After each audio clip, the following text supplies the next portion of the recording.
তোমরা ভাবতে পারো একজন মানুষ ঈশ্বরের আদেশে সমগ্র মিশরকে কাঁপিয়ে দিতে পারে। এটা সিনেমা না, এটা এক ঐতিহাসিক বিপ্লবের কাহিনী। রাজার অত্যাচারের সীমা যখন লঙ্ঘন হয় তখন ঈশ্বরের প্রকোপ এতটাই ভয়ঙ্কর হয়ে ওঠে যে রাজার সাম্রাজ্য ধ্বংস হয়ে যায়। হ্যাঁ বন্ধুরা, আজ আমি এই রকমই একটি বার্তা নিয়ে আপনাদের সামনে এসেছি। এই সিনেমাটি হিব্রু জাতির উপরে ভিত্তি করে তৈরি করা হয়েছে, যারা মিশরে 400 বছর ধরে দাস হিসাবে বসবাস করছিল। তারা মিশরের মানুষের জন্য কাজ করত। তাদের কাজ ছিল বড় বড় মূর্তি ও প্রাসাদ তৈরি করা, যাতে শহরটি সুন্দর হয়ে ওঠে। কিন্তু এত কাজ করেও হিব্রু দাসেদের উচিত পারিশ্রমিক দেওয়া হতো না ও তাদের উপর চাবুকের প্রহার করা এবং খুব খারাপ ব্যবহার করা হতো। সিনেমার শুরুতেই এক প্রাসাদ দেখানো হয় যেখানে একটি বৈঠক চলছিল, কারণ শত্রুরা সীমান্ত পেরিয়ে আক্রমণের প্রস্তুতি নিচ্ছিল।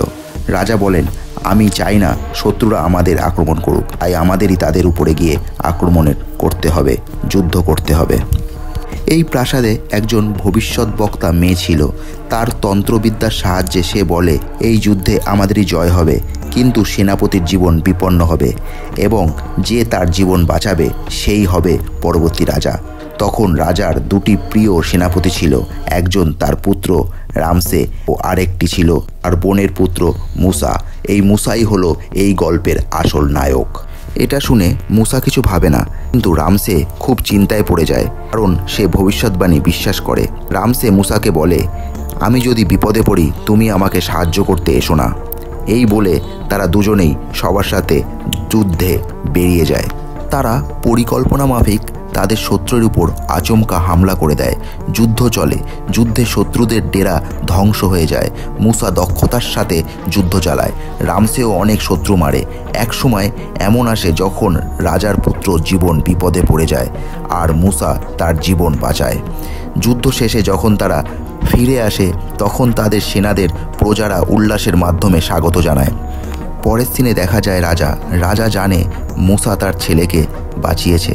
তখন ভবিষ্যৎবাণী অনুযায়ী সে ভাবতে থাকে মুসাই হবে পরবর্তী রাজা। রাজা তখন মুসাকে ডেকে বলে, আমি জানি তুমি ভবিষ্যৎবাণীতে বিশ্বাস করো না, কিন্তু আমার ভবিষ্যৎ বক্তা বলেছে তুমিই হবে পরবর্তী রাজা। মুসা বলে, হয়তো আপনি ঠিক বলছেন, কিন্তু আমি কিভাবে আপনার স্থানে রাজা হতে পারি? এই বলে সিন চলে যায় আরেকটি বৈঠকের দিকে, যেখানে বলা হয় হিব্রু দাসেরা ঠিকমতো কাজ করছে না এবং অনেক ঝামেলা করছে। রাজা তখন তার ছেলেকে আদেশ দেন, যাও ওদের অবস্থা খুঁজে বার করো। কিন্তু ভবিষ্যৎবাণী অনুযায়ী মোসা পরবর্তী রাজা হবে, এই সন্দেহ রাজার ছেলের মনে মোসার সম্পর্কে একটি সন্দেহ ঢুকে যায়। সেটা মোসা ভালো করেই বুঝতে পারে। তাই তখন মোসা বলে, তুমি ওদের কাছে যেও না, এটা তোমার মর্যাদার বিরুদ্ধে হবে। তুমি রাজপুত্র, আমি নিজে যাচ্ছি। এই বলে মোসা বেরিয়ে যায়। মোসা যখন সেখানে যায় সে দেখে দাসেদের অবস্থা অত্যন্ত খারাপ, তাদের মারধর করা হচ্ছে। মোসা মন্ত্রীকে প্রশ্ন করে, মন্ত্রী বলে ওরা বিদ্রোহ করছে, তাই আমরা ওদের সাথে এমন করছি। মোসা বলে, এসব বাদ দাও, আমি নিজে ওদের সাথে গিয়ে কথা বলবো। মোসা হিব্রুদের বয়স্কদের একত্র করে কথা বলে। তখন একজন বৃদ্ধ বলেন, আমরা শুধু আমাদের দেশে ক্যাননে ফিরতে চাই। মোসা জিজ্ঞেস করে, তুমি জানো ক্যানান কত বিপজ্জনক? সেখানে কি ভয়ঙ্কর মানুষ থাকে? তুমি গেলে আর ফিরে আসতে পারবে না। মোসা জিজ্ঞেস করে, তোমার নাম কি? বৃদ্ধ বলে, আগে তুমি বলো, তুমি কে? মোসা বলে, আমি রাজমহল থেকে এসেছি, আমার নাম মোসা, আমি রাজার বোনের ছেলে। এটা শুনে সবাই অবাক হয়, আবার খুশিও হয়। এরপর সেই বৃদ্ধ লোকটি গোপনে মোসাকে তার বাসায় ডাকে। সেখানে সে বলে, তোমার জন্মের সময় এক ভবিষ্যৎবাণী হয়েছিল যে একজন মুক্তিদাতা জন্মাবে হিব্রুর সন্তান ঘরে, যে আমাদের এখান থেকে বের করে নিয়ে যাবে। সেই কারণে রাজা হিব্রু শিশুদের হত্যা করার নির্দেশ দেয়। তোমার বাবা মা তোমাকে একটি বক্সে করে নদীতে ভাসিয়ে দেয়। সেদিন রাজার বোন ওই নদীতে স্নান করছিল। সে তোমাকে পেয়ে আপন সন্তান হিসাবে রাজমহলে নিয়ে যায়। তুমি আসলে একজন হিব্রু। মোসা বলে, ভালো গল্প, কিন্তু আমি এসব বিশ্বাস করি না। তখন দুই ব্যক্তি এই কথা শুনে লোভে পড়ে গোপনে মন্ত্রীর কাছে সব গিয়ে বলে দেয়। এদিকে রাজার অবস্থা খুব খারাপ হয়ে ওঠে। কিছুদিন পর তিনি মারা যান। এরপর রাজার ছেলে হয়ে যায় রাজা এবং মোসাকে সে ঘৃণা করতে থাকে। মন্ত্রী তাকে সব সত্যি কথা বলে দেয়। এ কথা শুনে রাজা খুব রেগে যায়, তাই মোসাকে প্রাসাদ থেকে বের করে দেয়। যাওয়ার আগে মোসা তার প্রকৃত মায়ের সঙ্গে দেখা করে, যিনি সব সত্যি বলে দেয়। এরপর মোসা মরুভূমির পথে যাত্রা শুরু করে, যেখানে মানুষ নেই, শুধু মৃত্যু। অনেক কষ্টে সে এক উপজাতির কাছে পৌঁছায়, যেখানে কিছু মেয়েরা কুয়ো থেকে জল তুলছিল। তখন কিছু লোক ছাগল নিয়ে এসে মেয়েদের সরিয়ে দেয়। মোসা প্রতিবাদ করে, নিজের একটি তরোয়ার বের করে। সেটা দেখে সবাই ভয়ে পালায়। এরপর মেয়েরা তাকে তাদের গ্রামে খেতে আমন্ত্রণ জানায়। মোসা সেখানেই থাকতে শুরু করে দেয় এবং এক মেয়ের প্রেমে পড়ে। তারা বিয়ে করে এবং একটি সন্তান হয়। 9 বছর সে সেখানে কাটায়, শুধু ছাগল চড়াতো ও সাধারণ জীবনযাপন করত। একদিন প্রবল ঝড়ে তার ছাগলগুলো পাহাড়ে উঠে যায়। লোকেরা এটিকে ঈশ্বরের পাহাড় বলতো। মোসা ছাগল আনতে ওই পাহাড়ে উঠে পড়ে, কিন্তু হঠাৎ করে জমি ধসে পড়ে মোসা চাপা পড়ে যায় ও তার জ্ঞান হারিয়ে যায়। পরে সেই জ্ঞান ফিরে আসে এবং দেখতে পায় একটি গাছ জ্বলছে। তখন একটি শিশু এসে তাকে বলে, তুমি ভুলে গেছো, তোমার জাতি এখনও তোমার অপেক্ষায় আছে। এরপর সে আবার জ্ঞান ফিরে পায়। সে চোখ খুলে দেখে সে বাড়িতে। তাকে তার লোকজন নিয়ে এসেছে। সেই স্ত্রীকে সব কথা খুলে বলে যে ঈশ্বর তাকে নির্দেশ দিয়েছে যে আমাকে অনেক একটি দায়িত্বপূর্ণ কাজ করতে হবে। আমাকে হিব্রুদের বাঁচাতে হবে, উদ্ধার করতে হবে। মোসা ঠিক করে সে মিশরে ফিরে যাবে। মিশরে ফিরে এসে প্রথমেই সেই বৃদ্ধর সাথে সে দেখা করে। বৃদ্ধ বলে, তুমি চলে যাওয়ার পর আমাদের আরও খারাপ অবস্থা হয়েছে। এই শুনে মোসা গোপনে রাজপ্রাসাদে গিয়ে নতুন রাজার ঘাড়ে তরবারি ধরে। রাজা বলে, ভাই, তোমাকে দেখে আমি খুব খুশি হলাম। মোসা বলে, তুমি চেয়েছিলে আমি মরে যাই, কিন্তু দেখো আমি বেঁচে আছি। সে বলে, তুমি দাসেদের উপর অত্যাচার করছো। যারা তোমার কাজ করে তাদের তুমি উচিত পুরস্কার না দিয়ে তাদেরকে আরও বেশি প্রহার করছো। এটা ওদের উপরে অন্যায় হচ্ছে। এরপর মোসা ওখান থেকে চলে যায়। পরদিন রাজা সভা ডেকে জানায়, মোসা আমাকে হুমকি দিয়েছে।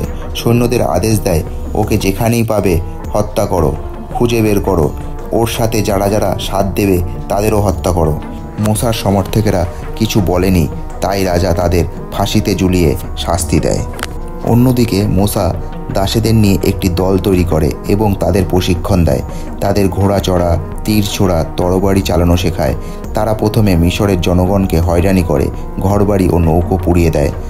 পরের দিনে দেখা যায় সে শিশুরূপে ঈশ্বর আসে, এসে বলে, এই যুদ্ধ যুগ যুগ চলবে, তুমি জিততে পারবে না। মোসা জিজ্ঞেস করে, তবে আমি কি করব? শিশু বলে, শুধু তুমি দেখো আমি কি করি। এটা শুনে মোসা বুঝতে পারে যে একটা কিছু ভয়ঙ্কর হতে চলেছে। এরপর নদীতে বিশাল কুমির আসে, ধ্বংসলীলা চালায়। ভয়ঙ্কর ধ্বংসলীলা। নদীর জল রক্তাক্ত হয়ে ওঠে, সব মাছ মরে যায়। চারিদিকে শুধু হাহাকার। ও সেখানে আবার খতরনাক সব ব্যাঙের আবির্ভাব হয়, যেগুলি সব বাড়ির মধ্যে ঢুকে যাচ্ছিল। আরও হয় মাছি খুব চারিদিকে ছড়িয়ে পড়ে ও তারপরে হয় অনেক পোকামাকড়। শুধু অনাহার দেখা যায়। এরপর কুষ্ঠরোগ ছড়িয়ে পড়ে, রাজারা কেউ বাদ যায় না। মোসা চিঠি লিখে বলে, দাসেদের মুক্ত করো, না হলে ঈশ্বরের পক্ষ থেকে আরও বিপর্যয় আসবে। রাজা না মানায়। এরপর আসে পাথরের বৃষ্টি। তারপর দেখা যায় ছাগল ভেড়া সব মরে যায়, শূন্য হয়ে যায়। সবশেষে পঙ্গপালের আক্রমণ হয়, সব ফসল নষ্ট হয়ে যায়। তখন রাজা প্রার্থনায় বসে, ভাবে ঈশ্বরের ডাকে। সেই মুহূর্তে মোসা আসে, এসে আবার সেই একই কথা বলে যে হিব্রু জাতিদের স্বাধীন করে দাও। কিন্তু রাজা তখনও তার কথায় অটুট থাকে। সে বলে, তুমি এটা করেছো, ঈশ্বর না। মোসা ওখান থেকে বেরিয়ে যায়। মোসা সেই পাহাড়ের উপরে আবার যায় ঈশ্বরের সাথে দেখা করতে। মোসা বলে, এই বিনাশ থামিয়ে দাও, এতে সাধারণ মানুষ খুব অসহায় হয়েছে। শিশু বলে, কাল সকালে সব মিশরীয় শিশুর মৃত্যু হবে। হিব্রুদের বলে দাও একটি ভেড়া কেটে তার রক্ত দরজায় যেন মেখে রাখে। সেই মতো মুসা হিব্রুদের জানিয়ে দেয়, তারা ভেড়া কেটে দরজায় মাখিয়ে রাখে রক্ত। রাত নেমে আসে, সাথে সাথে একটি কালো ছায়া প্রত্যেকের বাড়ির উপর থেকে চলে যায়। এরপরই সব শিশু বাচ্চা মারা যায়, এমনকি রাজার ছেলেও মারা যায়। সকালে রাজা তার মৃত সন্তানকে নিয়ে মোসার সামনে আসে, বলে, তোমার ঈশ্বর কেমন যে আমাদের সন্তানদের হত্যা করে? চলে যাও এখান থেকে, তোমরা সবাই এখান থেকে চলে যাও। রাজা দাসেদের মুক্তি দেয়। মোসা সবাইকে নিয়ে ক্যাননের পথে রওনা হয়। রাজা তার সন্তানের সৎকার করে এরপরে তার মন বদলে যায়, বুঝতে পারে সে ভুল করেছে। তাই 4000 সৈন্য নিয়ে ধাওয়া করে সবাইকে হত্যা করার জন্য। মোসা জানতো যে রাজা তাদের পিছনে আসবেই, তাই পাহাড়ি রাস্তা সে বেছে নেয় যাতে ঘোড়া খাড়াই থেকে নিচে পড়ে যায়। শেষমেশ রাজা এসে পৌঁছায়। তখন সামনে সমুদ্র। ঈশ্বরের ইশারায় মোসা সমুদ্রের পথ খুলে দেয়। হিব্রু সবাই পার হয়ে যায়। রাজা ও তার সৈন্যরা ঢুকতেই আবার সেই সমুদ্রের জল ফিরে আসে। সব সমুদ্রের জলে স্রোতের মতো ভেসে যায়। রাজা কোনো রকম সাঁতরে এপারে উঠে আসে। মোসা তার পরিবারের কাছে সবাইকে নিয়ে চলে আসে।